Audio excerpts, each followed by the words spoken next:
भारत में मोदी हुकूमत की किसान और मजदूर मुखालिफ पॉलिसियों के खिलाफ एहतजाज जारी है।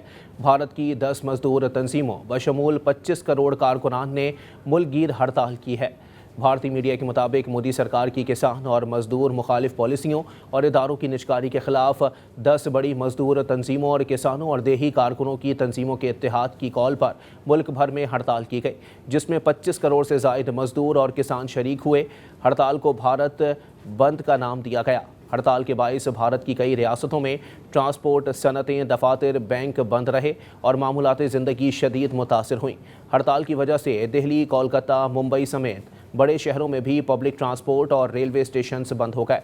मुजाहिरीन ने नरेंद्र मोदी की पुतले नजर आतिश किए और रेलवे की निजकारी और मजदूरों के हुकूक ख़त्म किए जाने के खिलाफ नारे लगाए। मजदूर और किसान तंजीमों के रहनुमाओं ने मुजाहिरों के दौरान कहा कि भारत में मजदूरों की कोई कदर नहीं, हुकूमत और मालिकान जब चाहें मजदूर को नौकरी से निकाल देते हैं।